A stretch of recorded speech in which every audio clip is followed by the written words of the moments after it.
You're listening to CBS Sports Radio. We are all sports 24 hours a day, 7 days a week. Strong opinions and your phone calls. Expect it here. CBS Sports Radio. Our customers always like, what do you mean my card declined? You are B-R-O-K-E, broke. You got no money, you ain't carrying no cash, your card don't work. You're broke. So put all this stuff back and walk out my store because you ain't got no money. Saturday mornings this NFL playoff season, the handicappers are going live on the Armchair Quarterbacks YouTube channel, a true NFL kickoff show without all the fluff. We'll talk all the big stories, points against the spread, over-unders, player props, plus your DFS advice. That's the handicappers, 11 a.m. Eastern, 10 a.m. Central, Saturday mornings, 90 minutes to get you ready for your NFL weekend. Dread running to the post office? Stamps.com brings post office and UPS services right to your computer. Send letters, ship packages, and get up to 40% off USPS and up to 62% off UPS rates. Nearly 1 million small businesses use Stamps.com to save time and money. It's a no-brainer. So skip the post office and visit Stamps.com. Use promo code LISTEN for a 4-week trial plus free postage and a digital scale. That's Stamps.com, promo code LISTEN.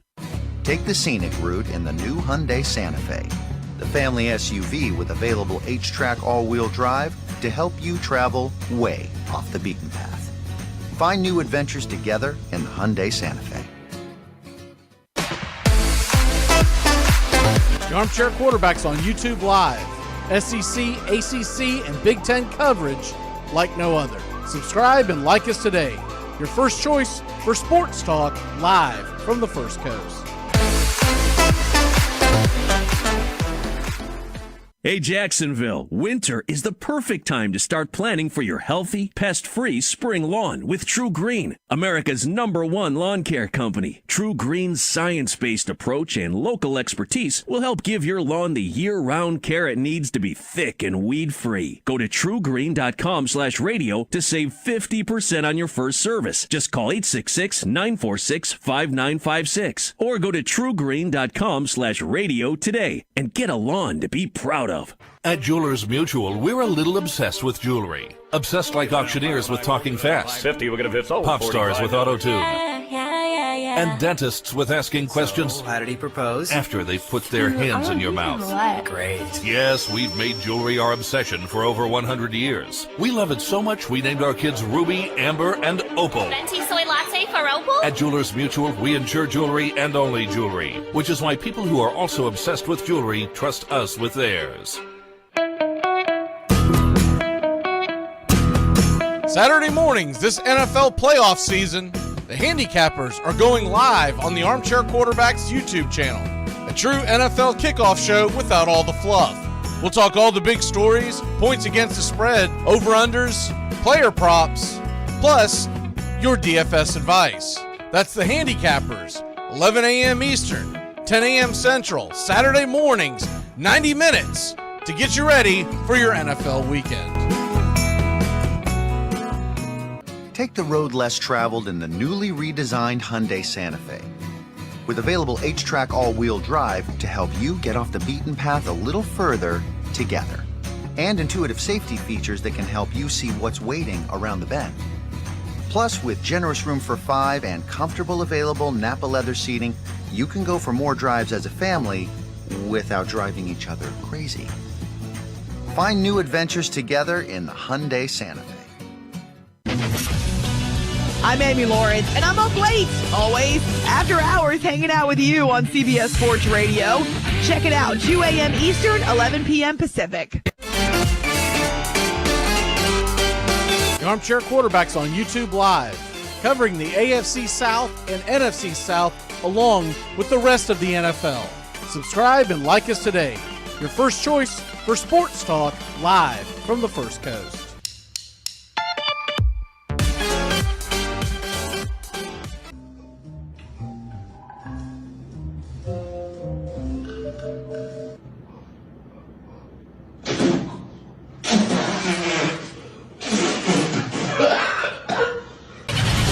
CBS Sports Radio, your home for all things sports 24 hours a day, 7 days a week, coast to coast. Great sports talk expected here. CBS Sports Radio.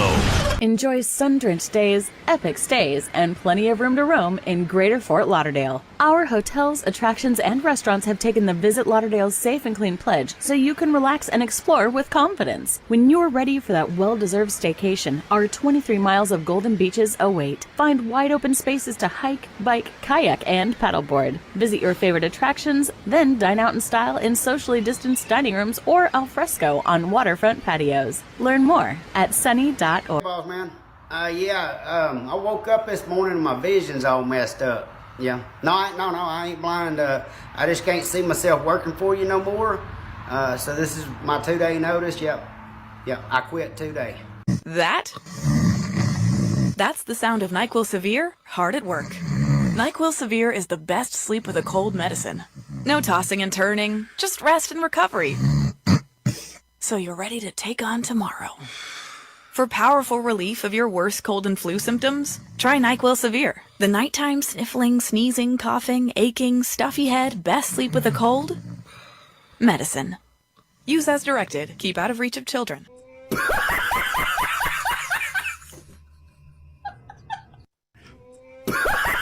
Amazon Prime members now get free grocery delivery with a minimum order. You'll get your groceries with 2-hour delivery. So in that time, you can finally figure out where the biblioteca is, learn how to play the acoustic guitar, and I guess get a puka shell necklace. Do a makeup tutorial, but realize halfway contouring is hard, and you're beautiful just as you are. Whatever it is you're doing with your time, your shopper will be carefully picking out your favorite organic meats, produce, dairy, and snacks while providing contactless delivery to your door. Free 2-hour grocery delivery, now with Prime. Can I get my show back?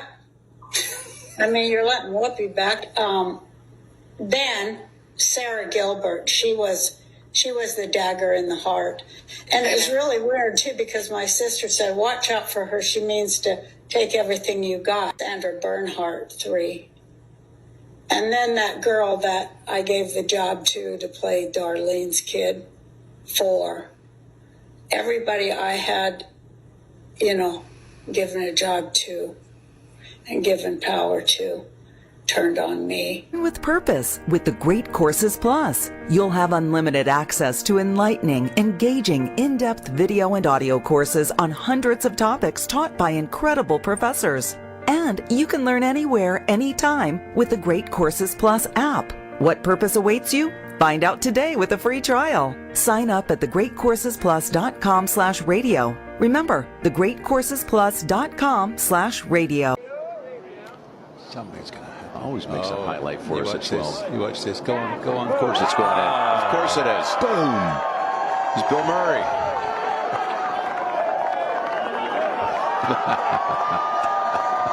The cock toss gets me every time. Armchair.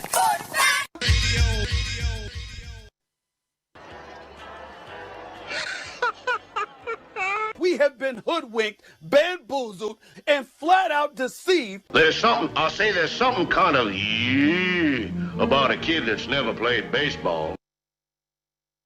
But what the hell, boy? Make sure to listen to the Armchair Quarterbacks. Good enough for us down here in the bayou. Go Tigers and the Armchair Quarterbacks.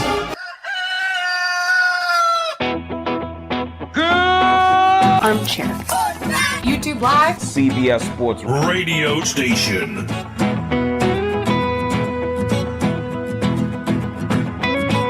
The radio station you can call your own.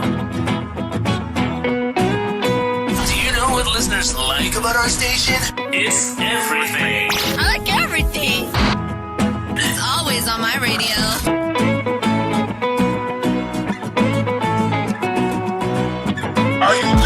We never stop the music, except for now, when I talk. Good morning. It's time to wake up, y'all. You're listening to the Armchair Quarterback Show. We're here weekdays on CBS Radio. You're listening to the Armchair Quarterback Show. We're here weekdays on CBS Radio, YouTube Live, the Armchair Quarterback Show. Your first choice for Southern Sports Talk. Good afternoon, Mr. Justin Waller. Good afternoon, and I don't know much, but I know one thing. It's Super Bowl weekend, gentlemen. And then it's the dead period. Enjoy.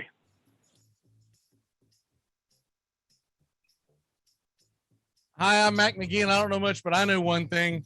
Evidently, it is National White Shirt Day.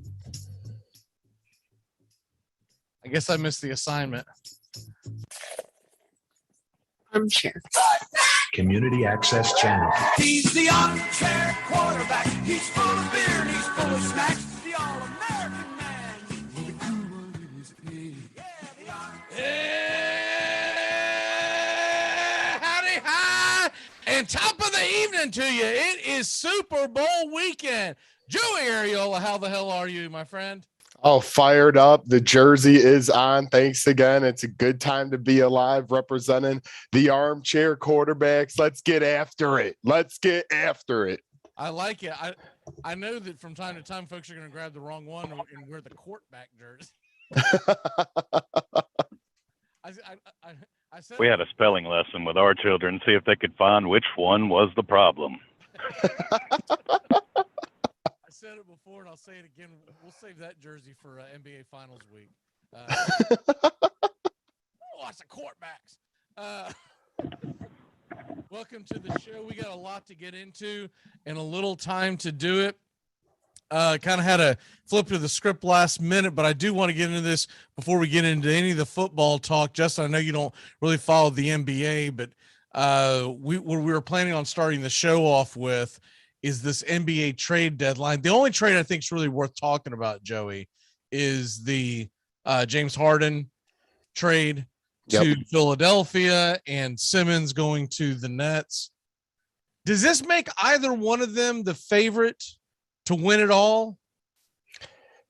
In my opinion, it makes them both better, but to me, there is no clear-cut favorite. I still like Milwaukee. Miami is the number one seed right now who's going to get healthier. I think, obviously Ben Simmons wasn't playing. James Harden is. That makes Philadelphia better. Now they have him and Embiid. That's a pretty dynamic duo with Tobias Harris. The problem is they have no bench. The Nets now add a depth to their team and get Ben Simmons involved, but what are we going to get from Ben Simmons? I think both teams improve, but no clear-cut favorite arose still in my eyes. I can't wait to see the saga that kicks in with Ben Simmons and Kyrie Irving in the same locker room. I mean, that's the thing with me. I don't even know why they're even trying to attempt this, but we'll see. We'll see what happens. I think the Philadelphia 76ers win this trade short term and the Nets win it long term, because I don't think you can rely on James Harden to play his best and act his best for a long period of time, but he'll do it for this stretch run. Right. When you look at the other side of the coin, I think KD can do something with Ben Simmons, but you get on the other side of free agency from this year, man, find any way to distance yourself from Kyrie Irving. Yes. Those two number one picks that they grabbed might get them another guy. And that would be the answer. And they had lost so many games in a row that you almost have to punt this season anyways. I still think they're going to be dangerous. Yeah, and like you said, the big part is after this year, I would part ways with Kyrie, as you could build on Ben Simmons and a talented Kevin Durant. It's just going to be interesting because Kyrie, is he going to play half the games, all the games? We don't know, but we'll find out. All right, well, let's move on from that. Justin, Coach Vrabel gets Coach of the Year in the NFL. Were you surprised by this?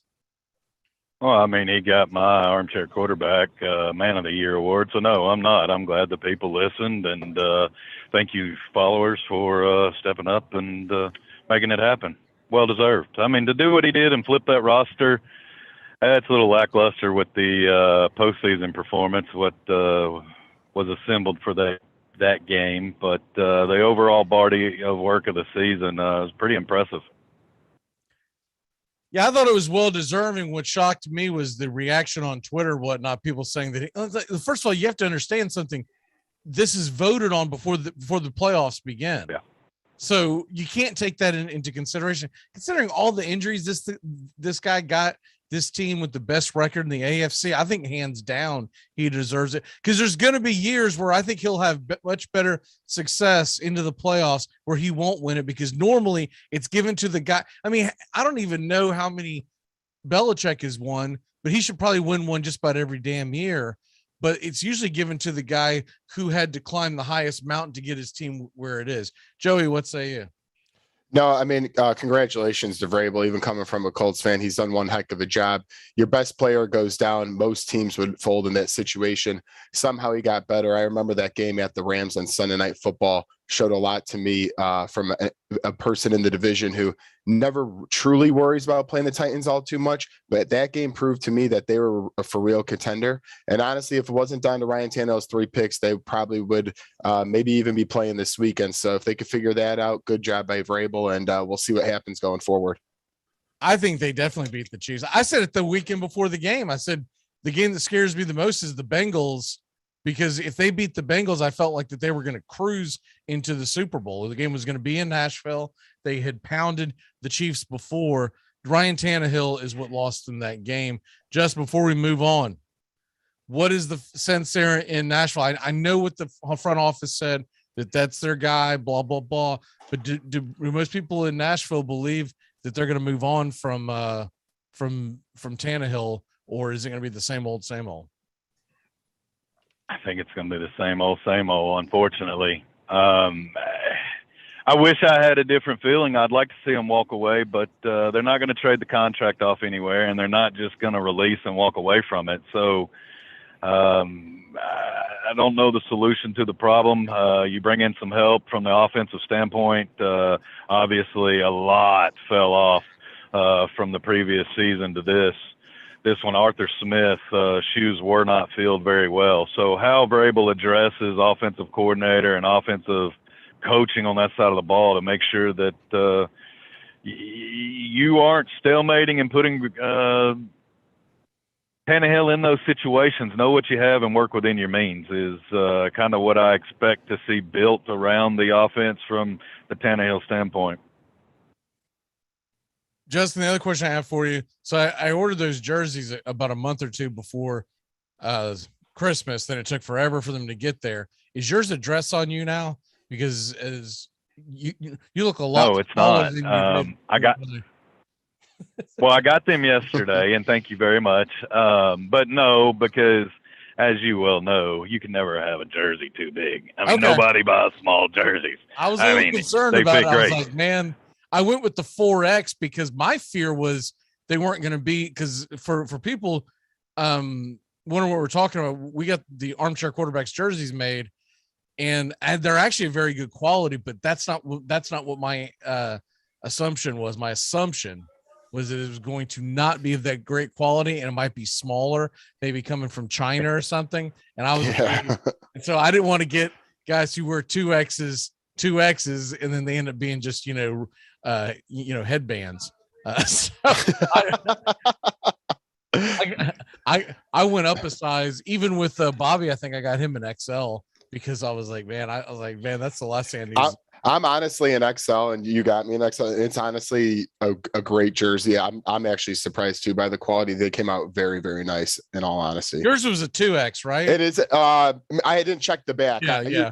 So maybe it is, but it fits great and it feels good actually. Good. So look at them skinny people trying to leave an X off.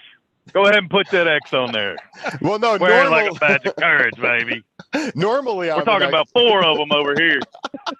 Was my biggest we fear. got the bases loaded, and you're worried about 2 on the corners. Sorry, it was not intentional. My fear was that all the jerseys were going to be small, and Sean would still come on rocking a halvesy shirt.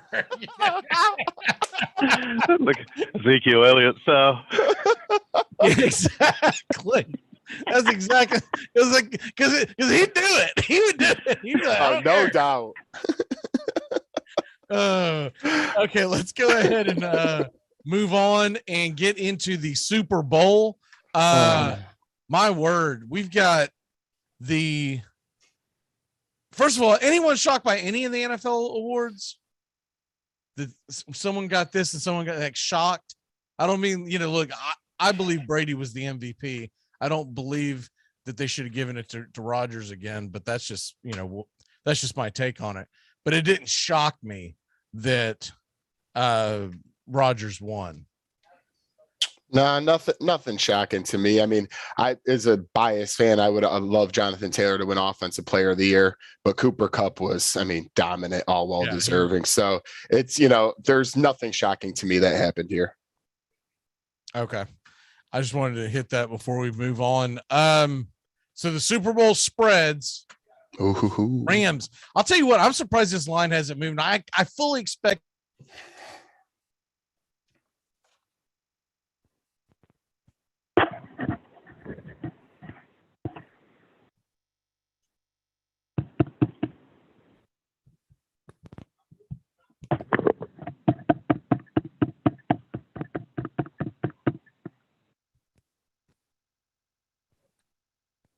Well, I don't know what the hell happened there. Can y'all hear me now? There we go. We have audio back. We're back. I was muted, and I don't know how I did. I don't know if I did that or anyways. I thought something was wrong with Joey until Justin started doing the same thing. Well, we know who spelt the first jersey.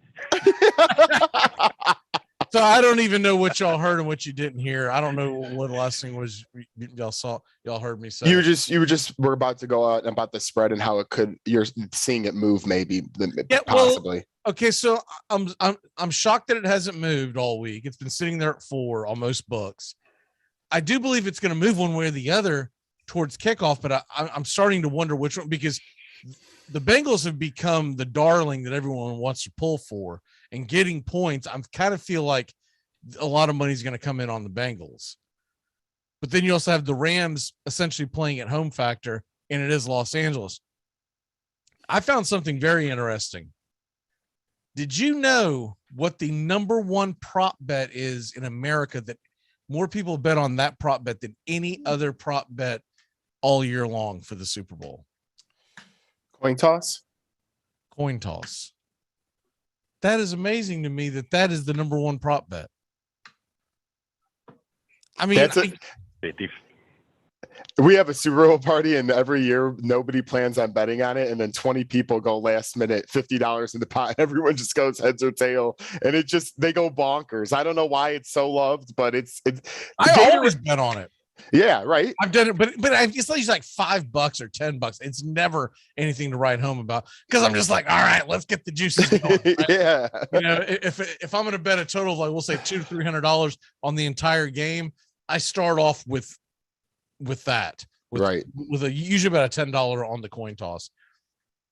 And don't believe that BS at tails never fails. I never win the coin toss. I never win. The other interesting one that I find, it's a minus 118 that the opening kickoff is the touchback. Minus 118. I thought it would be higher spread than that, but there's a pretty interesting statistic that shows, first of all, 80% of the first kickoffs kicked in the Super Bowl have been returned. Okay. And the two kickers in this game, they are not in the top 10 or top 15 of kickers who kick touchbacks in the NFL. And the other interesting thing is the football itself. So most of these footballs, we all remember Deflategate. They massage the ball. They work on it, right? Like that. The kickoff ball that starts the game in the Super Bowl does not get messed with at all. It comes out of the case. They put it on the tee. It gets kicked off. It goes straight to the Hall of Fame. Oh, I did not know that. So it's a harder, slicker ball is my point. And if I'm a special teams coach with that in mind, I'm also telling my returner, unless it's a very good opportunity, don't return the damn thing. Because if it's a slick ball to kick, et cetera, it's going to be a slick ball to hold on to if someone whaps you. And those, all the cameras going off and the bulbs and everything like that, and everyone wants to be the hero coming out of the end zone, and everyone wants to be the hero that puts the pop on you. It's a much slicker ball. If you're going to go either way, Justin, what are you going, touchback or no touchback? I would still lean touchback in today's world, but I would too. I would stay away from it after hearing those numbers. I'm still going touchback though. You got to think you're amped up. Whether you're an under guy or not, you're going to kick it through the end zone. Super Bowl kicker's jacked up. That was my take on it too. I was like, man, touchback. God, you got to go touchback. They all get touchback. Joey, what say you? Clean sweep it. Keep it short and simple. I'm with you. But man, now I'm really tempted to bet on that one. Yeah. Usually when we sweep it like that, maybe go the other way. I'm gonna hedge it and bet an onside kick. If I find one podcast dedicated to this, I'm definitely laying a bet. I don't know if I've ever even bet on this before. I don't recall doing it, but it has definitely got my my antennas up. Minus 4, 48.5 over under. Are y'all leaning over or under on this? Go ahead, Justin. I'm leaning over. I'm leaning over. This could be laughable, but I think Cincinnati comes out quick, fast, and blitz them, and the Rams are chasing. So I think we'll have some points. It'll settle down, say, on second half, but I think we get over the 48. Joey, what say you? I'm actually going under, although the Simpsons score, because we always know when the Simpsons do something, they're usually right. They predicted the score of this game to be 34-31 Bengals in an episode in the 1990s. Usually those things come out to work out right. It's a weird thing that I read. But that being said, I'm taking the under. I actually think Matthew Stafford has a couple of picks, and things kind of stay lower than people think. The Simpsons did a Bengals-Rams Super Bowl.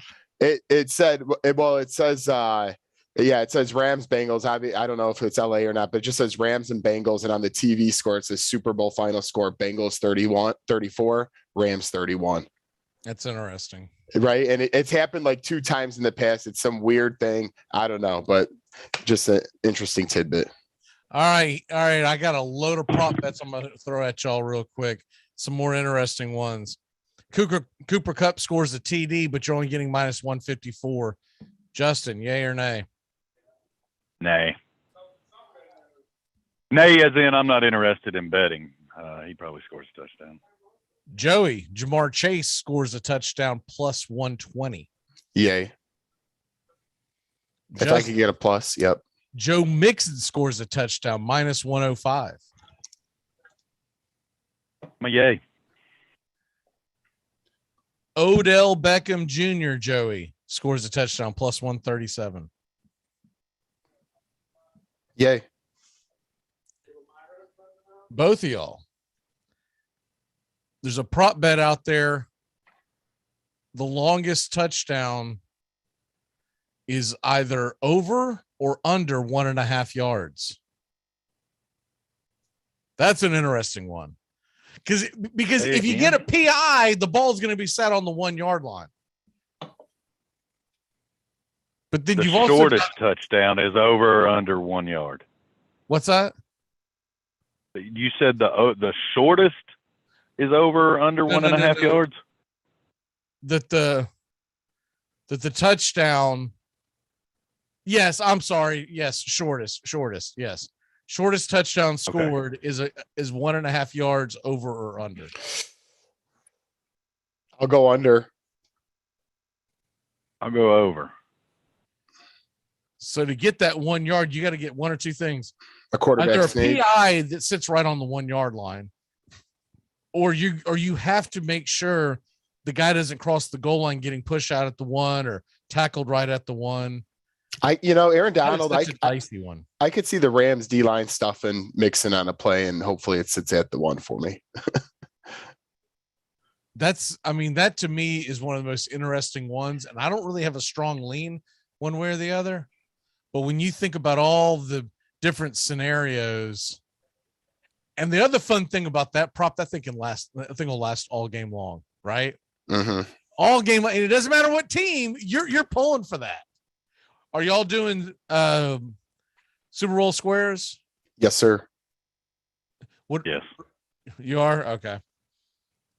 There's a whole crew in New York City, and I don't remember what the name of the enforcement agency is, but they're going around undercover to bust up Super Bowl. And if the money's on site, they take the money. Oh, come on. Now, all the crap that New York City's got going on right now, no cash bails, et cetera, and they're spending taxpayers' dollars to bust that up. And oh, by the way, gambling's legal in New York City. But the reason why this has become a thing this year, because they ain't getting their tax dollars out of it. Oh, I gotta love New York. How asinine is that? I don't think you really want my answer.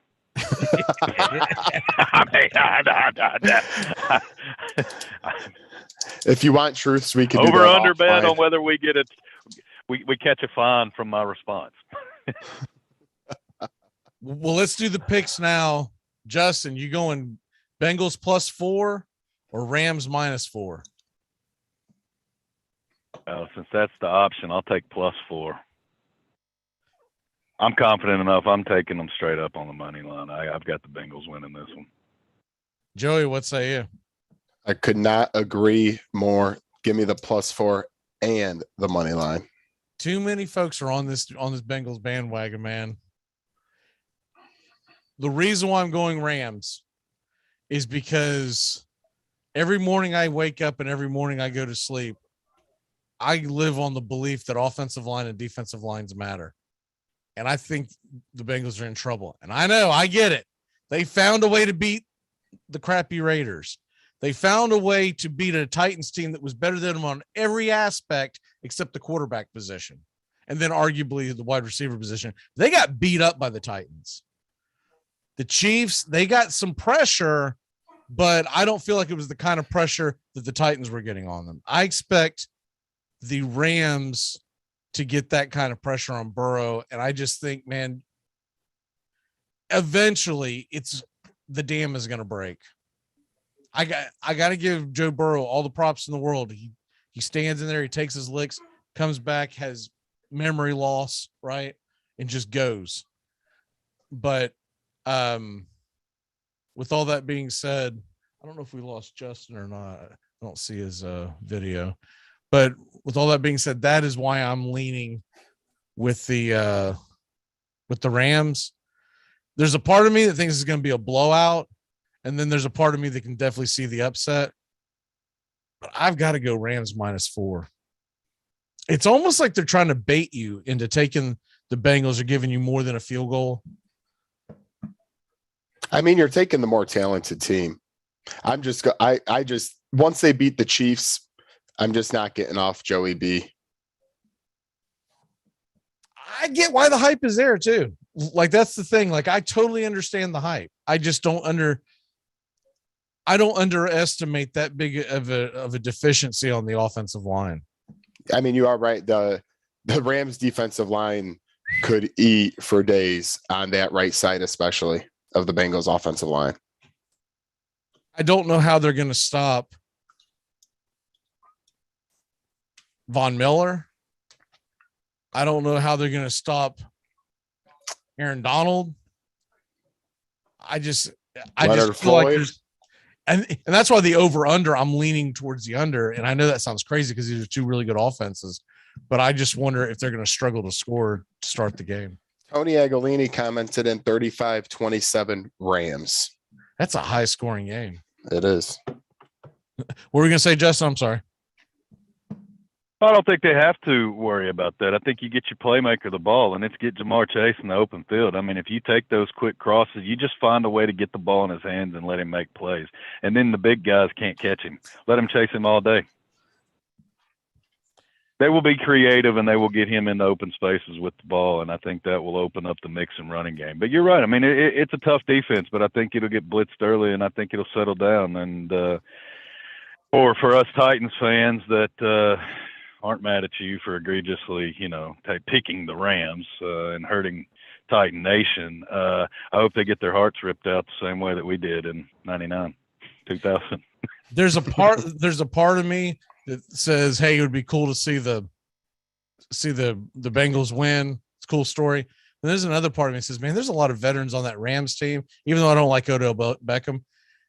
It would be cool to see them finally get a ring, right? Stafford, Donalds, right?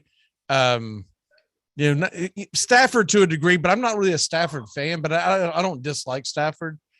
But Cooper Kupp, just that's kind of a cool story in itself. Whoever, I just hope we get a good Super Bowl. Yes. I hope that one team doesn't blow out the other team, because that'll suck. That'll make me really wish I'd taken, the 1.5 over under on the I always grab at least 2 props that has nothing to do with the final score and who wins. I'm like, okay, I can still bet on this. We're coming to the end of it. Justin, what's your favorite Super Bowl food and your walk-off? Wow, favorite Super Bowl food, man. That one's tough. Me. I like anything barbecued smoked. That's usually me. I usually spend the day doing a butt or shoulder. Whether that be pulled pork, brisket, I don't really matter. Just kind of hang out with my friends. No, that is I won't put that out there. Just Chard. His family has the annual Super Bowl, so we will be visiting their house and good time festivities over there. Potluck, everybody bring your own. But so yeah, it gets pretty. But Super Bowl, that's my favorite thing about it, is just more of a potluck. I mean, yeah, I like the traditional wings, but there's not a granted go-to. It's just I don't know, the fellowship with my friends and hanging out, and we usually get together and barbecue during the day. So kind of enjoy that. Go ahead. Go ahead. Walk off for the day. Just everyone be safe. I mean, use your head, call a friend, just keep it together, and hope to see everyone on Monday. So, yeah, be safe. So this year we're doing ribs, we're doing wings. I'm going to be seasoning them for Ohio and California. Well, I'm also going to make the famous Skyline chili that's, people don't know what that is. So they sell it at the Cincinnati Reds baseball park, and that's why it's become a staple. And now they've also sell it at the football stadium. It's spaghetti noodles with chili, and it's just basically chili over spaghetti noodles. Mm-hmm. I'm interested to see how popular that's going to be. It's good stuff. I've never had it. I've had barbecue spaghetti, but I've never had chili spaghetti. So yeah. I would be interested to see how that turns out. Joey, what is your favorite Super Bowl food and what's your walk-off? Yeah, I mean, I like the, smorgasbord of things, but finger picking food, you can't beat like the cheese and cracker tray, chips and dip, order some pizzas. We got some mini subs, just quite the plethora. My parents host an annual party for now 21 years. And it's just been, it's been a good tradition that keeps on going. So that's always fun. My walk-off is, everyone's betting the purple Gatorade. Do not bet the purple. It hasn't happened in 4 years. That's where all the money's going. Take orange, make the safe bet. If that backfires, I'll call myself out. I mean, I tend to go with the color of the team. Right, like Bruce Arians got red. There you go. So if I think it's the Bengals is going to win, I'm going to bet on the orange Gatorade. If it's the Rams, I'm going to bet on the blue Gatorade. I mean, I guess it could be yellow. But, it could be yellow, but I go blue. Yeah, but something tells me yellow would you get on a technicality and get nailed with green. I'm like, no, just give me blue.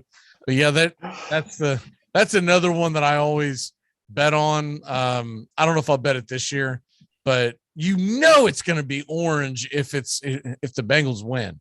Absolutely. Question is, will the Bengals win? So, and I think all of them aren't they all pretty much same odds?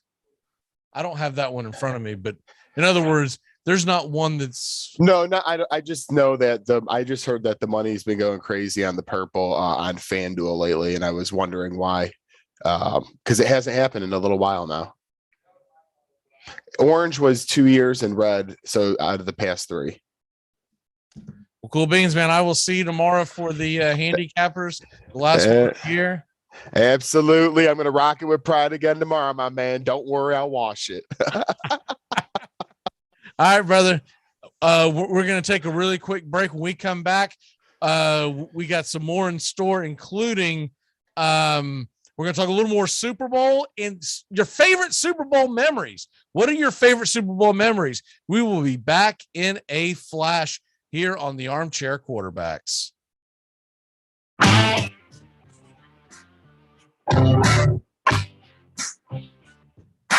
Get your Sunday football morning started off right with the Handicappers on Armchair Quarterbacks YouTube, 10 a.m. Eastern to noon Eastern. Your Sunday morning kickoff show where we tackle your NFL lines out in the desert, a 61.2% win rate over the last 6 years. Against the spread, over, under, money line, you name it. And we dive into the world of fantasy football year long and your DFS payouts. The only true Southern football kickoff show that talks the spreads in Vegas, your DFS and fantasy, and your year-long quest to win that fantasy football championship. Only on the Armchair Quarterbacks YouTube channel. It's the Handicappers on Armchair Quarterbacks YouTube, 10 a.m. Eastern to noon Eastern. Sundays, all NFL season long.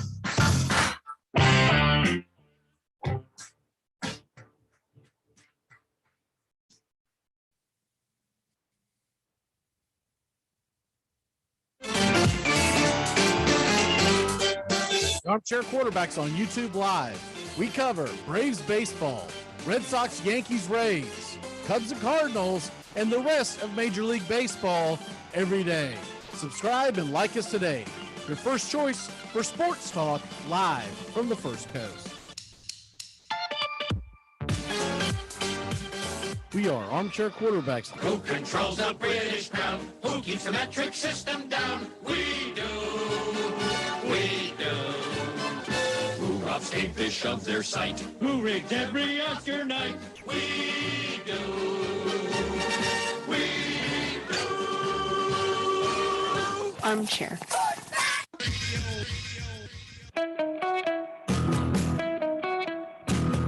Saturday mornings this NFL playoff season, the Handicappers are going live on the Armchair Quarterbacks YouTube channel, a true NFL kickoff show without all the fluff. We'll talk all the big stories, points against the spread, over-unders, player props, plus your DFS advice. That's the Handicappers, 11 a.m. Eastern, 10 a.m. Central, Saturday mornings, 90 minutes to get you ready for your NFL weekend. Super Bowl IV, Lenny Dawson's Chiefs crushed the Minnesota Vikings in what was the AFL's final game. As the decade ended, the two leagues merged, but the AFL's place in history was secure. Biggest thing in the 1960s is the impact of the American Football League. The American Football League opened up the game. You know, they threw the ball all over the place. You know, they brought on all these gimmicks. And the most significant thing was beyond the American Football League, but part of it was the beginning of the Super Bowl. Football's most prestigious game and America's greatest sporting spectacle truly owes a small debt of gratitude to the Renegade League that was a sensation in the 60s. The Renegade League, known as the AFL. Armchair. I'm Amy Lawrence, and I'm up late, always, after hours, hanging out with you on CBS Sports Radio.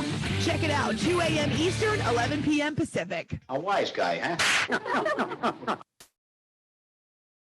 It is therefore considered by the court here that said defendant, William H. Bonney, alias Kidd, alias William Antrim, alias Henry McCarty, be confined in prison in said Lincoln County by the sheriff of such county until on the day aforesaid he be taken from such prison to a suitable and convenient place of execution within said county, and there be hanged by the neck till he be dead, dead, dead.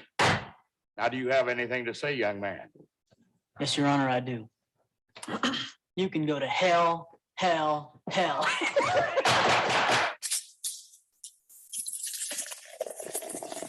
Armchair. Community Access Channel. He's the armchair quarterback. He's full of beer and he's full of snacks. The all-American man. Yeah, the armchair.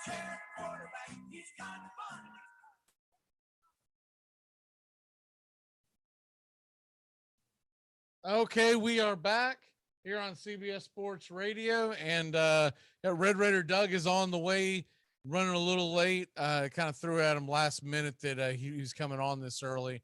So we're going to go ahead and go from here and talk about best Super Bowl moments that, you know, if you're listening on the app, chime in.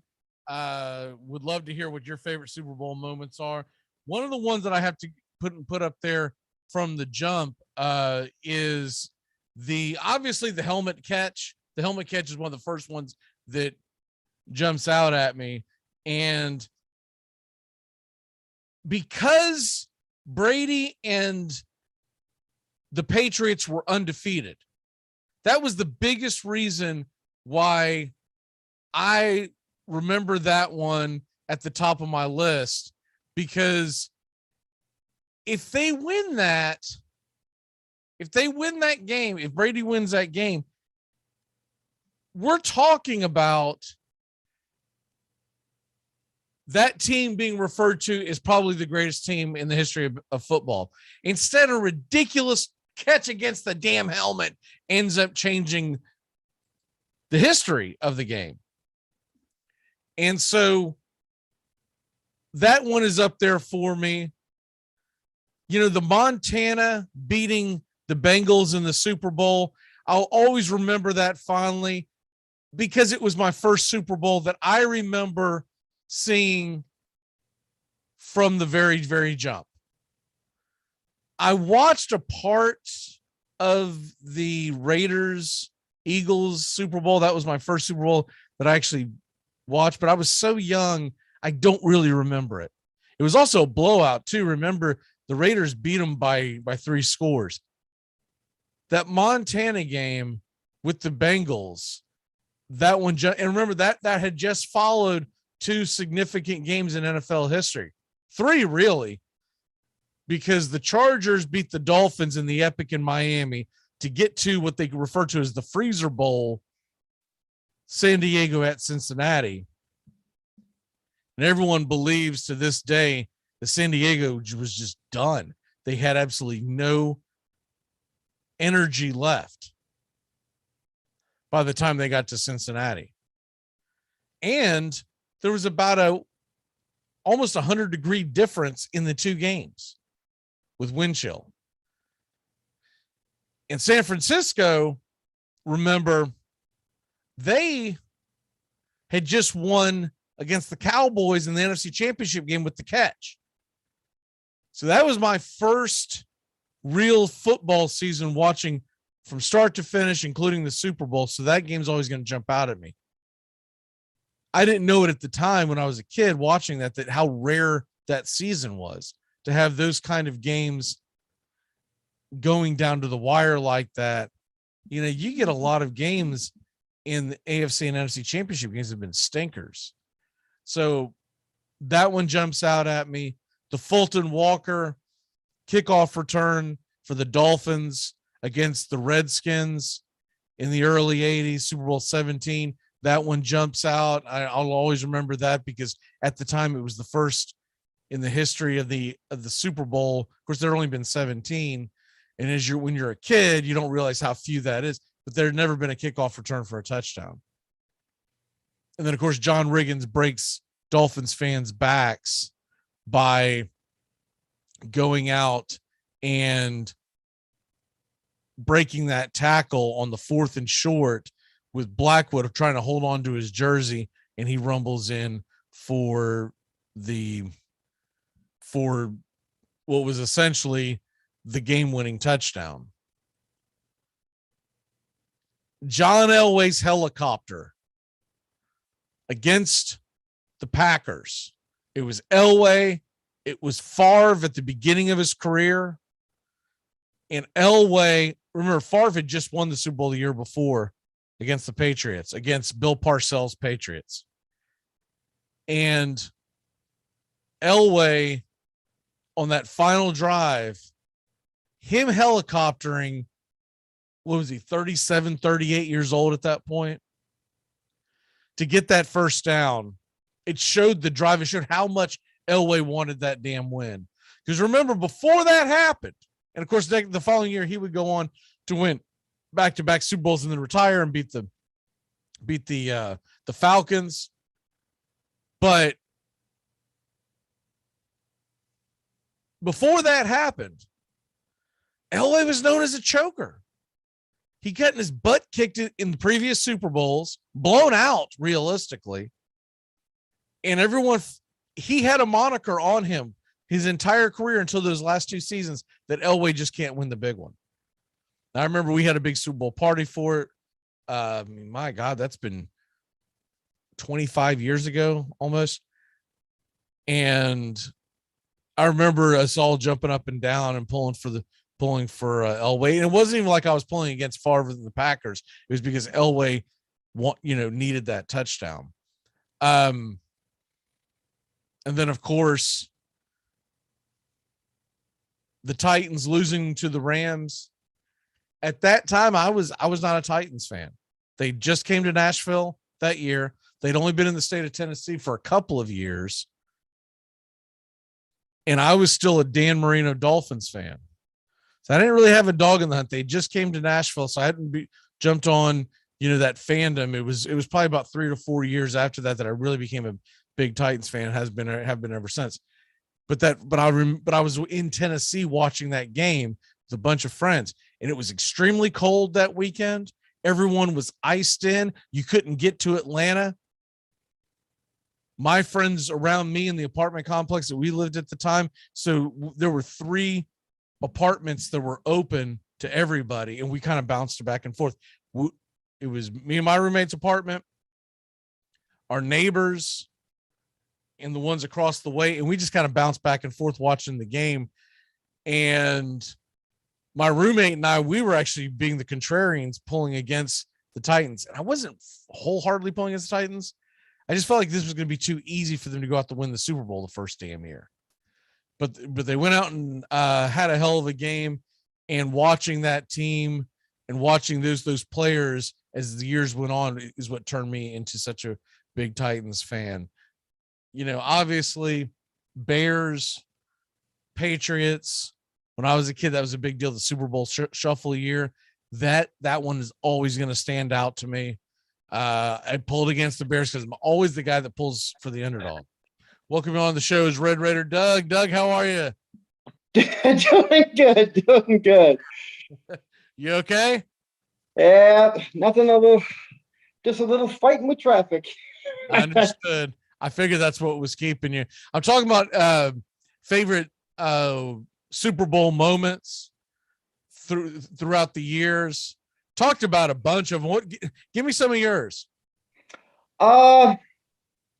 One of my favorites, being a Raiders fan, is obviously Marcus Allen's 82-yard reverse run in Super Bowl 18.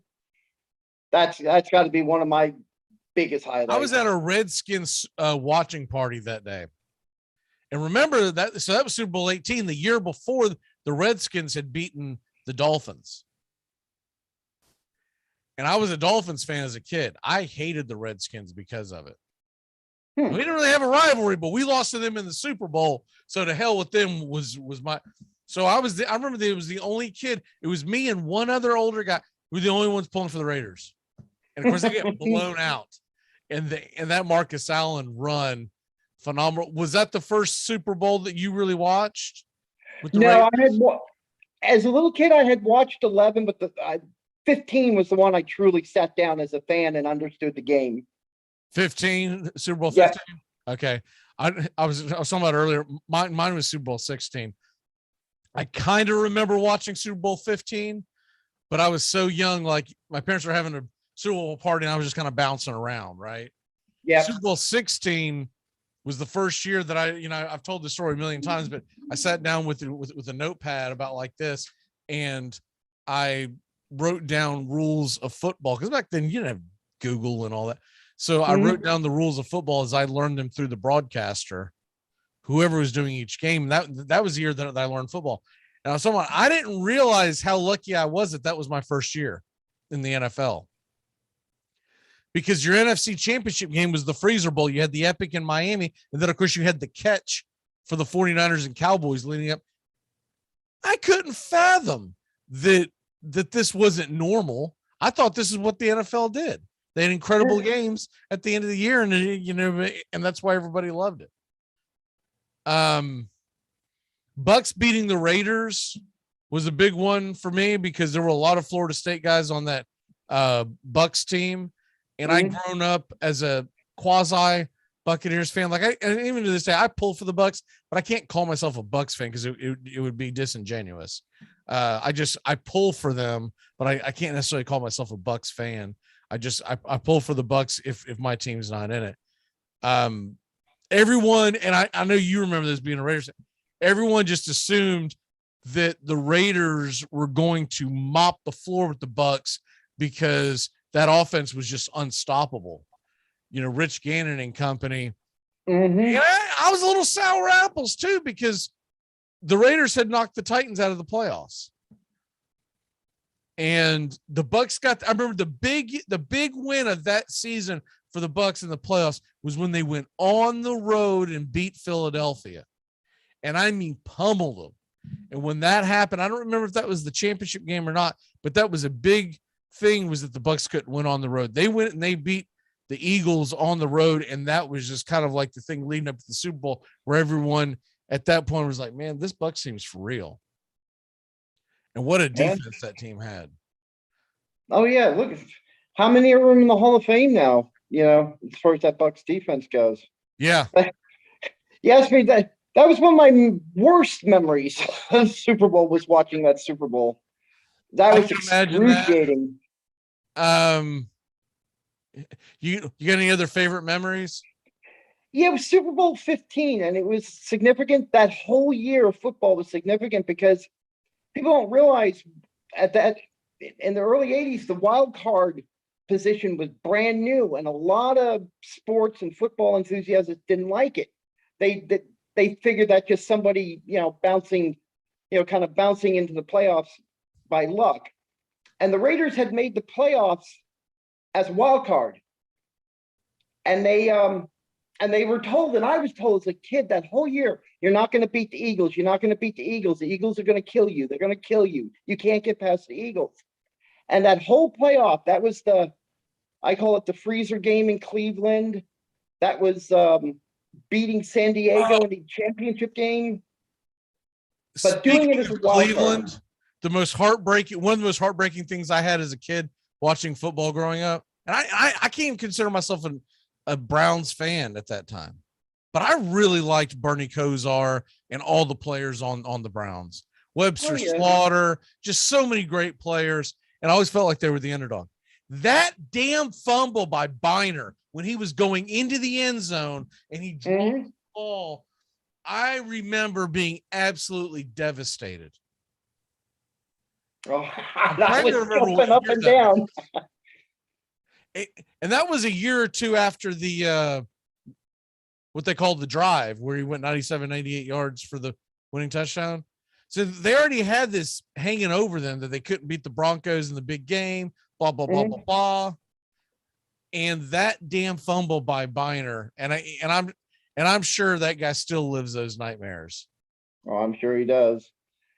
But it was just so great because, and in the end with Super Bowl 15, and the guy who called it did an interview, and that was John Matuszak talking about the Eagles aren't going to win this game because they are way too tight a team. They are too disciplined a team, and they are not going to be relaxed for this game. And he had said it, he was being coy about it. And then what the Raiders managed to do, just make them look like nothing in a 27-10 rout. And it was great because Pete Rozelle, the commissioner at the time, had to give the trophy to Al Davis, who had just sued each other over moving Oakland to Los Angeles, and having to sit there and admit that the Raiders were the best team that year. You could see the lump in Pete Rozelle's throat when they had to do that. And see, like that game, I can't even remember. I remember the big thing was Kenny King caught a 80-yard touchdown pass. Yep. For some reason, that was on a trading card that I had as a kid, so I memorized that. Was that game ever close at any point? I think it was 7-3 for a couple of minutes in the second quarter. And then after that, that's when the quarterback for Philadelphia, I can't remember his name right at the moment, Ron Jaworski, started throwing his interceptions. That's in the span of what was in the second quarter, he threw 2. And then Cliff Branch caught that beautiful 67-yard touchdown pass. And then it was 14-3 and it was all over after that. You know, I don't know why, but for years I always thought that the Miracle at the Meadowlands was that same season. It was actually the season before.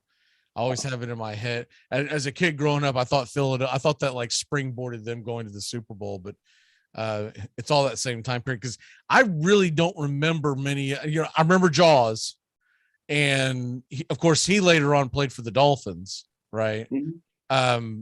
But other than that, I don't really remember. I remember the players towards the end, but I don't remember that team. The Super Bowl, and remember something too that a lot of folks may not realize. We had a drought for a while where it became a running joke that the Super Bowl was going to be a blowout, because the Raiders blew out the Redskins, 49ers blew out the Dolphins. These are all back-to-back years. Bears blew out New England, Giants blew out Denver, then Washington blew out Denver, and then you finally got a great Super Bowl with the Niners and the Bengals, but then it went back to 49ers blowing out Denver. Of course, the common denominator there is, you know, John Elway, but Giants Buffalo was such a big deal because it came down to the final play. I mean, I'd grown up my entire childhood thinking the damn Super Bowl was going to be a blowout every year. It seemed the Miami Washington game was good, but it didn't come down to the wire. Some of them were blowouts too, because, and I can understand, because if you look at the time period, there was such a discrepancy for a while between AFC teams and NFC teams. The best teams always seemed to play in the NFC for a while. You had San Francisco, Dallas, Washington, and it just seemed like the AFC was so much weaker for a long time. There's that time period, I would say from 84 to 90 maybe, that the best rivalries, the elite teams were in the NFC. There was even calls to why does the AFC even bother playing there for a while? And that's why you see some of those blowouts. Which made me madder than hell, because I was an AFC fan. I'm always going to be an AFC fan when it's all said and done, because I grew up a Dolphins fan as a kid. Titans are now my team. I'm AFC over NFC. Mm-hmm.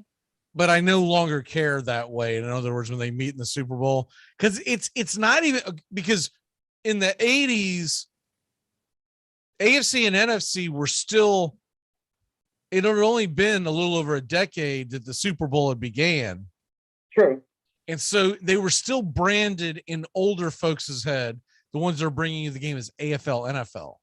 Yep. Now, I don't remember that, but I was aware of it. And so it felt very National League, American League to me, right? Mm-hmm. I used to always be mad, and this is just a stupid thing to care about when you're a kid, but it used to irritate me that I liked the American Football Conference, but the National Baseball League. Now, I know that's stupid as hell, but that used to bother me as a kid. I'm like, why the hell can't one of them be the other? Yeah. I think I was kind of the same way, being a Reds fan too. So I can understand it at the time. But that's how my brain worked. Like I actually cared that one was called AF American, one was called National. It was vice versa. The kids growing up today don't realize how lucky they are that most of the Super Bowls have been pretty damn good games. Yeah. I'm looking at the most recent Super Bowls. We'll just take it from this year, from this decade, century, right? Mm-hmm. Looking at these scores, Tampa blew out Oakland, but a lot of that was turnovers. Indianapolis had a fairly easy time with Chicago, but I wouldn't call that a blowout. You had See, the only other blowout that you would say, Seattle beat the stew out of Denver. I remember that game. I was being amazed that like Peyton Manning could not get up off the damn mat. And then Denver pretty much returned the favor a couple of years later against Carolina. They won 24-10, but that game never felt that close. Right. The only other one that I would say was a total butt kicking was last year, Tampa Bay, Kansas City. Because even Kansas City, though they won by 11, they were trailing 20-10 at one point. Yeah. I hope we get a classic. I hope we get like a New England, Atlanta type game. Just something where we're hanging on the edge of our seat. Are you coming over for the game? I'm not sure yet because I have a little bit of work. I will try though. I'll let you know. Well, just a heads up, everyone's just chipping in some cash. I'm getting the beer, I'm getting the liquor, and I'm obviously getting all the food. So don't worry about bringing anything over. Okay. We're trying to simplify it this year because it's just been turned into, everyone brings the same cheese dip. But I'm looking forward to that. I'm actually getting up early on Super Bowl morning because I want to have everything done when folks start getting over here about 4, because it's supposed to be phenomenal weather into the 60s. We're gonna bust out the cornhole boards, like have a good time the way Super Bowl is supposed to be. But one thing I'm not looking forward to, that damn halftime show. God. You see who it is, right? No, I missed that. Who is it? The halftime show this year, it's all the old rappers. Oh God. Okay. So it's like Snoop Dogg and so I'm gonna pull it up. Snoop Dogg, Dr. Dre, Eminem, someone named Kendrick Lamar. I don't know who that is. Mary J. Blige. And then I heard, and I don't know if this is accurate, that Martha Stewart's going to be involved in it somehow. If they get her old 70-year-old ass up there rapping, that is going to be embarrassing. It's already going to be weird. Mm-hmm. Because I was talking about this with someone the other day. When I was younger, you were drawn to rap because they were the cool people, right? Right. These dudes are in their 50s and 60s now. They're not the cool people anymore. It's an embarrassment that music has gotten so bad that they're going to vintage rappers, not vintage singers, not incredible talented singers that you're like, well, we'll never hear these people. Vintage rappers to do the halftime show. That's incredibly depressing. If I was of the Gen Z age, I'd be embarrassed as hell that we can't come up with something better. I don't know how old these people are, but I'm telling you right now, they're 60 if they're a day, especially like the Dr. Dre's, and Eminem may not quite be there because I feel like he's about 10 years behind them, but he's got to be 50. He's got to be. Mm-hmm. That's like me up there rapping. I'm not cool. What the hell are we talking about here? What am I going to rap about? My blood pressure medication? Y'all don't know how it is, man. Gosh. Oh, the other one of my favorite, and I don't know why they're showing it, but they're showing it. Super Bowl memories. You remember Stanford Jennings kickoff return for a touchdown? For the vaguely, yeah. It was Bengals Niners 88 Super Bowl with Boomer Esiason. Yep. I think it led off the second half of memory serves. When that happened, I thought they're going to win it. They're going to win it. Yep. I've been burned by expecting the Bengals to win too many times. Are you going Bengals +4 or Rams -4 this year? I'm going Rams -4. I've been going back and forth about this one all week. Yeah. I can see how the Bengals could hang in there, man. I can also see how things could break their way, and Stafford does his interception thing, but I feel like that defensive line is going to wreak living hell on the Bengals. And unless they can drop, now I do expect one thing, the Rams better be ready for this. They are going to drop some wide receiver screens. They're going to drop some traditional screen plays. Yep. Because they're going to try to slow down that pass rush. They have to if the Bengals think they're going to win that game, they have to. I think the Bengals are also considered the home team. So they'll be in their black and orange. I guess that'll put the Rams in the white uniforms. But they're playing in their stadium. I know it's the dumbest thing I've ever heard. I like the Rams blue and gold jerseys. Yeah. And I actually like the Bengals road jerseys better than I do their home jerseys. Mm-hmm. Because I believe that if there's any history to it, the Bengals were the home team in both their other Super Bowls. So, wow, there's breaking news that the Auburn Tigers will retain their head coach, Brian Harsin. Oh. They've been trying to run that guy out the damn building. Wow. That's a shocker. I thought for sure they were going to fire him.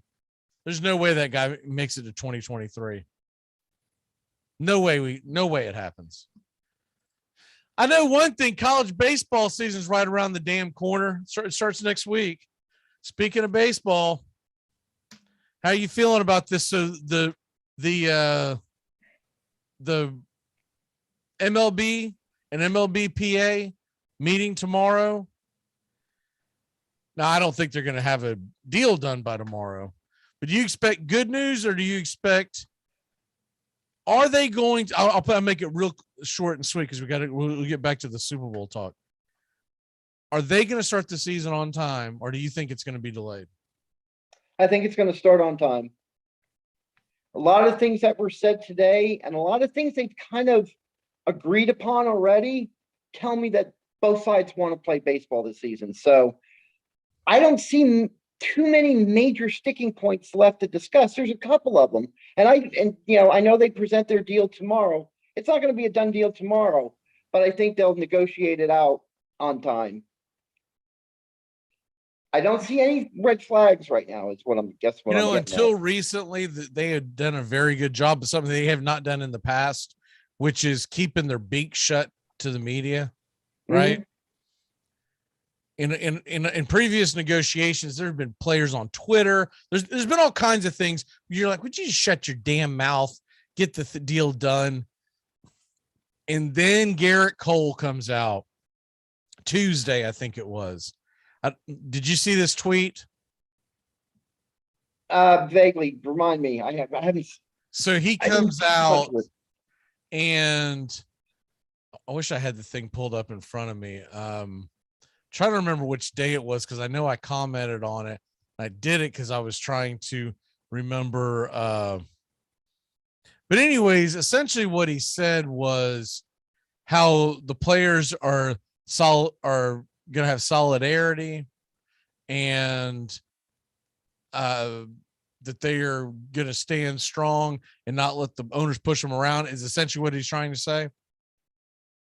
And all I could think of was, you jackass. Who's winning this?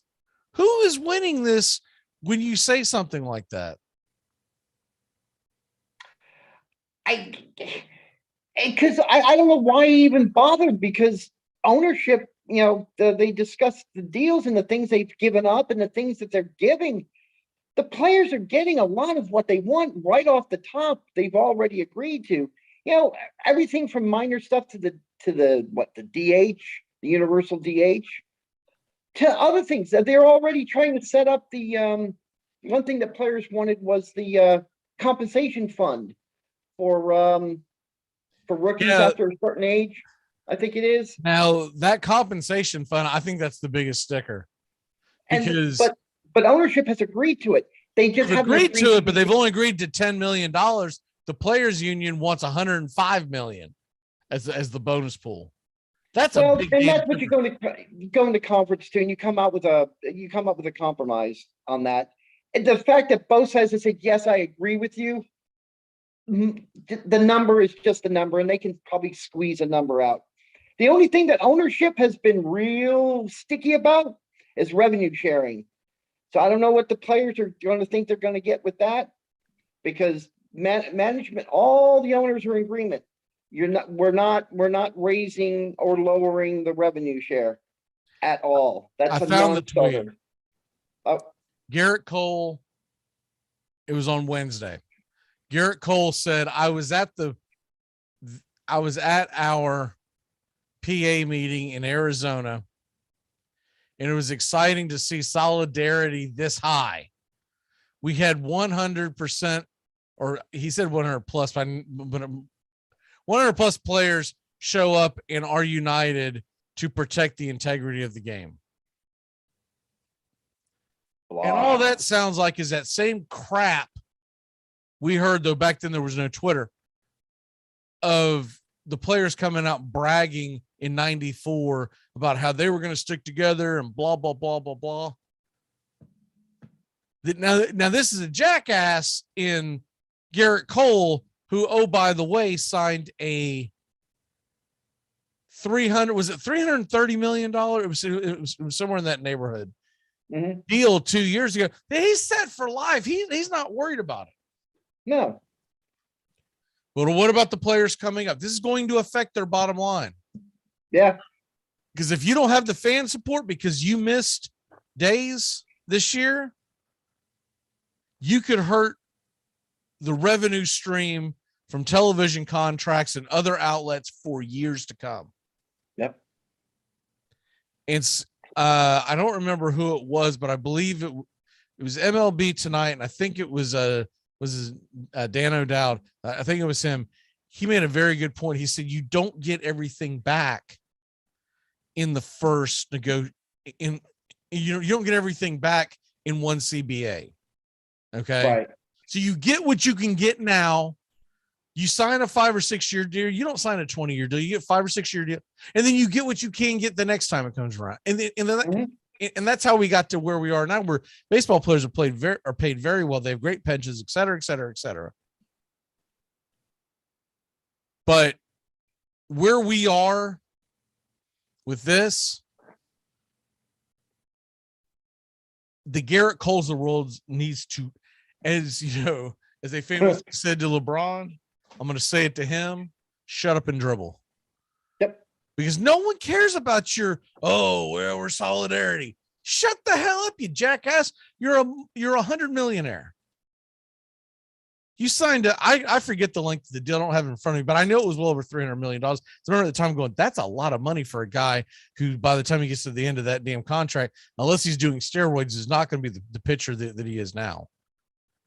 But anyways, he's set for life. But what about the kid who's 15 years old, 16 years old, coming up? Anyways, that's what this negotiation is going to affect directly, because those are the sticking points that they're working on now. It's exactly for them. They have an opportunity to. No one's going to beat the NFL. The NFL eats everything, but they have an opportunity to continue to stay the second most popular sport in America. Yes. Because no matter what people say and what they try to tell you on ESPN, baseball is the second most popular sport in America. Major League Baseball. It's NFL, it's Major League Baseball. And then depending on what you're looking at revenue, if you're looking at television, it's between the NBA and college football. But it really comes down to what you're looking at, because I feel like as a fan base, it's really college football, but the NBA does have big time money coming in on their television contracts. But that's it. But you step up. You piss off your fans and don't show up to play in a year where LeBron James is going to have another early exit in the playoffs. And that's one of the reasons why so many people hate the NBA is because of LeBron James. They're going to get fans back. And that's not what you want if you're Major League Baseball. Yeah. And don't at me with hockey, because hockey's never going to do anything. Not in North America. Not south of the Mason-Dixon line. True. Anyway, they had their chance at it. There was a time where you thought they might, and then what is it? They lost an entire season over a labor dispute? A season and a half. Season and a half. That's right. They didn't, but they didn't play an entire season. Yeah, They missed killed an it. entire season, and then they didn't start till halfway through the next season. And I had gone to a Nashville Predators game the final season before that. I went to the last game of the season. It was a playoff game that we lost. And I was excited, Doug, man. I was like, man, this is fun. I need to go more of these games. This is a blast. And then year and a half later, I was like, I don't even know if I need hockey in my life. And as it would come back, it's still what it is today to me. It's on in the background and I'll catch it. And if it's my team, I'll pull for them. I don't really sit down and watch a hockey game like I used to. I used to be into it, man.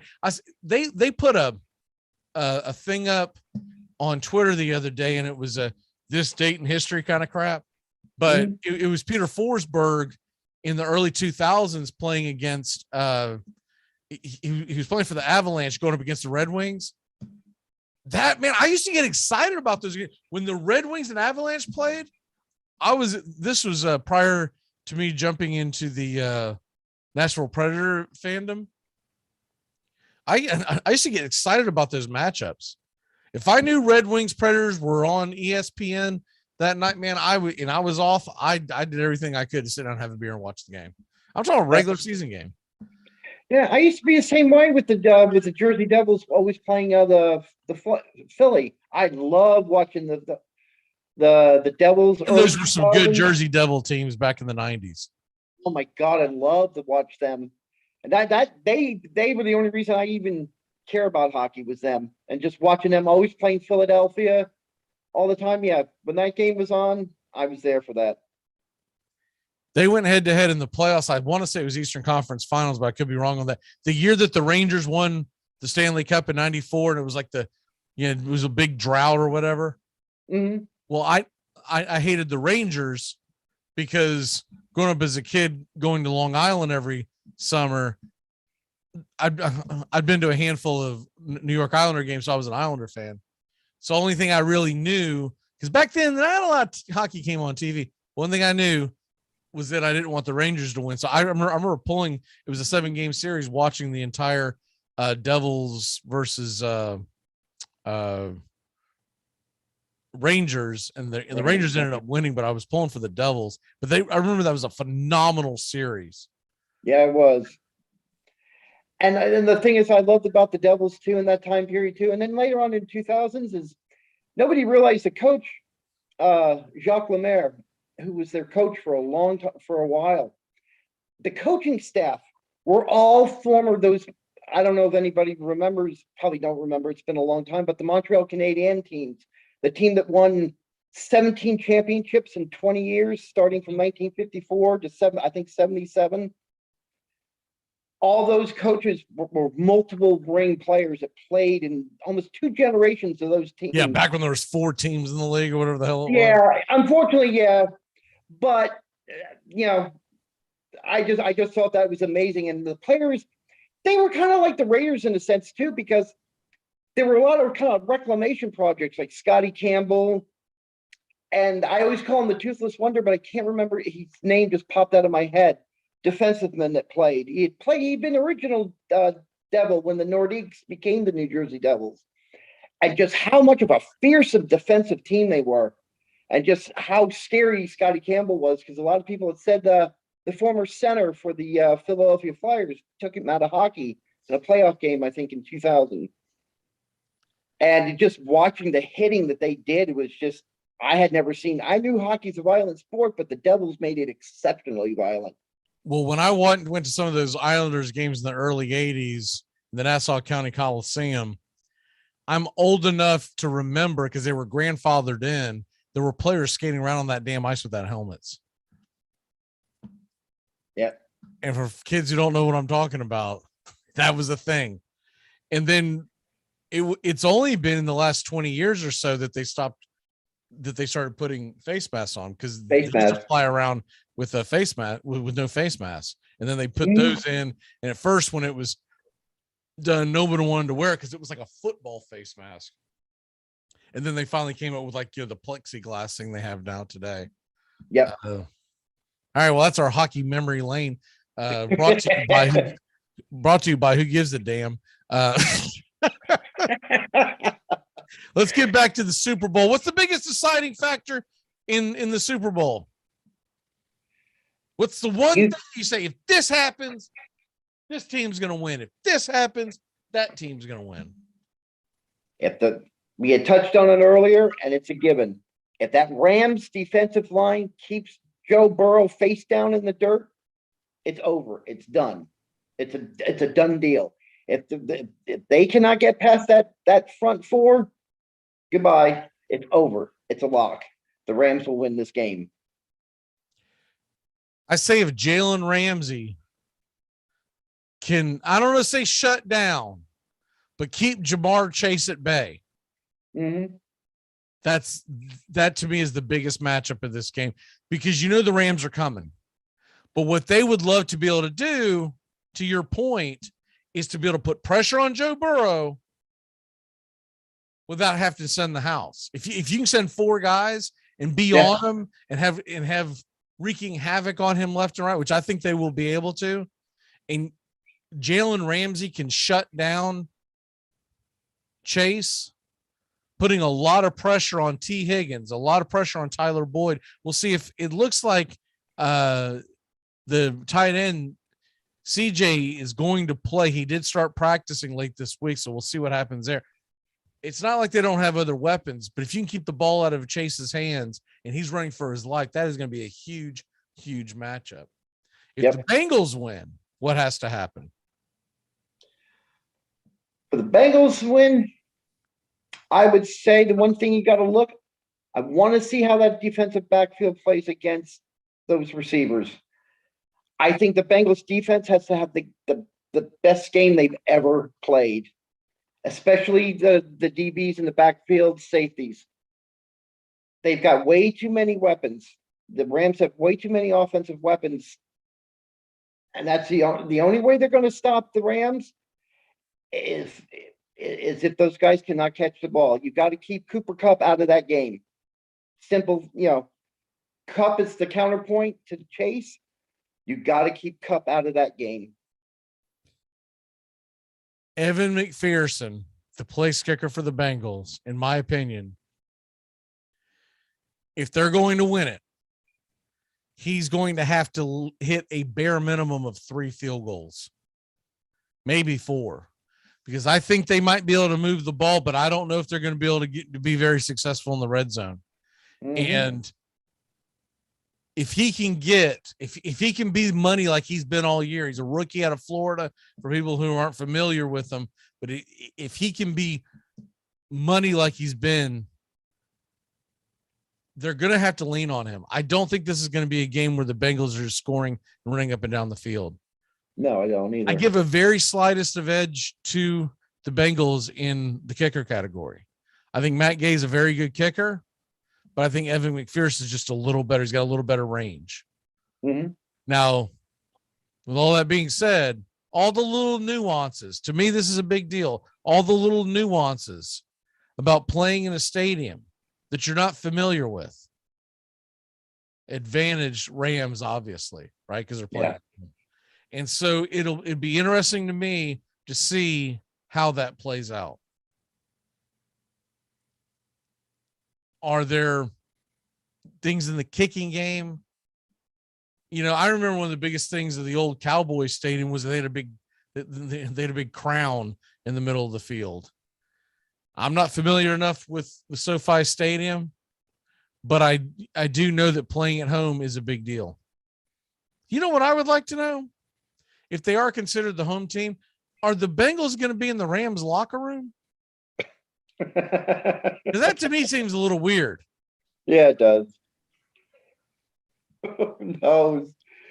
Oh, but I tell you. Oh, go ahead. But the Rams bug the locker room. I would. I do. But you know what? And something we said, we were talking about Super Bowl memories, and I talked about Matusak talking about being loose and not being so tight that you can't pass a blade of grass, where. I think that's one factor that I think the Bengals have in their advantage. I think they're that team. I think they have that mentality. And it's something ever since the last couple of games of the regular season, and you see it through the playoffs with them. They actually believe they can win every game they're in. And that's that loose factor. They're not, they're not constricted. They're not that tight that they lose their minds. And I think that's going to be a big factor, that they can come into this game and play like it's just another Sunday, because that's the way they've kind of played. I think that can be a factor that could be in the Bengals' favor. Because just the way they are, it's like they almost expect to win. And for a team they're like so that, young, they don't know where they are, right? And that may be an advantage. Mentally, it may very well be. There's also the famous story of when Dan Marino lost to the 49ers. It was 84 season, but January of 85. And after the game, he wasn't that tore up about it because he said, I figured I was going to be there every year. And he never made it back. So there is that too. But I would think a guy like Matt Stafford's going to really embrace the game, soak everything in. Mm-hmm. I'm really curious to see how this plays out. It's a really good matchup. I think we're going to have a really good matchup. I think so too. But more importantly, let's get the goddamn MLB PA and MLB on the same damn page. I know. I don't care about any of this Super Bowl crap if we're not going to have baseball on time. I'm ready for the damn fantasy baseball draft. I am too. I'm talking to the company now. I think it'll be fine. By the way, if you end up over here on Sunday, I've got your trophy. But I'm talking to the company now, and we're gonna get folks can't see it as well because I got the camera kind of, but the fantasy football trophy that we're putting our names on each year, Stanley Cup style. I'm getting this one for baseball as well. Oh, okay. And hoping to be able to have it in the very near future to unveil that. But I'm ready for fantasy baseball. Yeah, I am too. I've even done my first spreadsheets already, so I bet you have.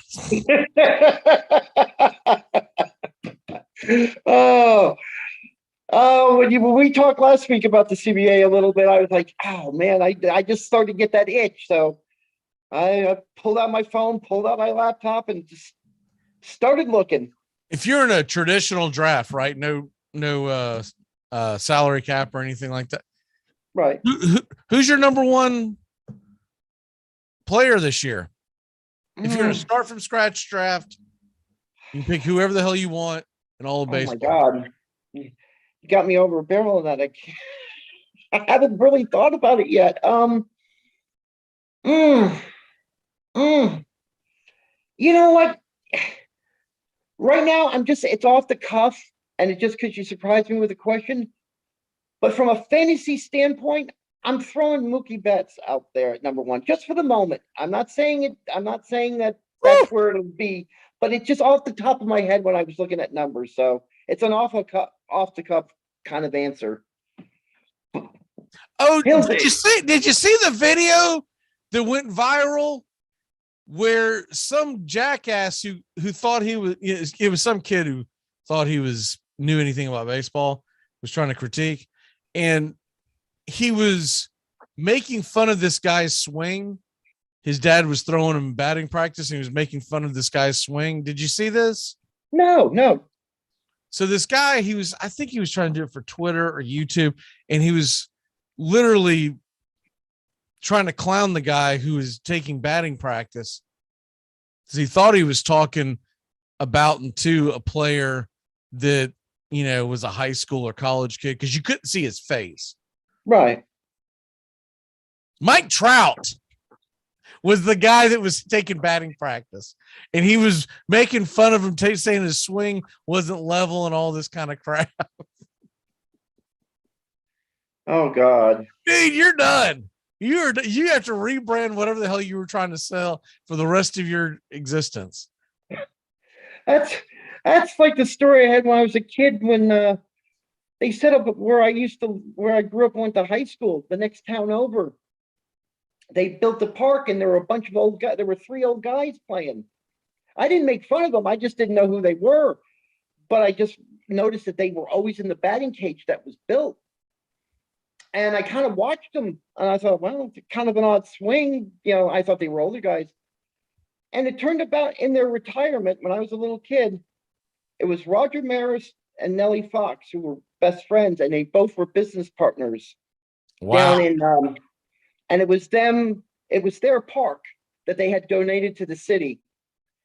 And every Saturday morning they used to go down for a while and they used to take swings at the bat, and I didn't know who they were. And the guy, the manager, was like, "Oh, that's Roger Maris right there." So I didn't make fun of him. I wasn't. All I know is if I ever blatantly made a video, like let's say I got on TikTok and I was clowning someone, and then I came to find out that was Fernando Tatis or Mookie Betts, and I come to find out that was him. I'd have to shut down the Armchair Quarterbacks for like a year or two and come back with a totally different name. And I'd probably have to have some kind of facial surgery before I ever admitted who the hell I was again. Yeah, that's unbelievable. I was on 2 stations this morning, one out of Detroit and one out of Southern California. And they brought me on to talk baseball. And the short of it is, can you imagine? Like, yeah, well, this is the dumbass who didn't know who Mike Trout was. And we're going to talk baseball with him. All right, ready? Let's go.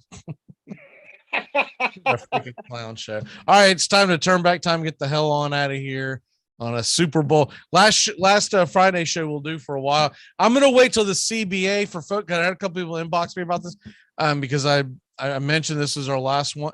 I'm going to wait till we know what the hell's going on in CBA before I announce when we're coming back. I really don't know. And I've got some things changing at work, and I don't know what my schedule is going to be like. I'm hoping it stays the same. But long story short, the company I'm working for got a new contract so I don't even know when the hell I'm going to be working. So we will keep you updated on Facebook and Twitter. All right.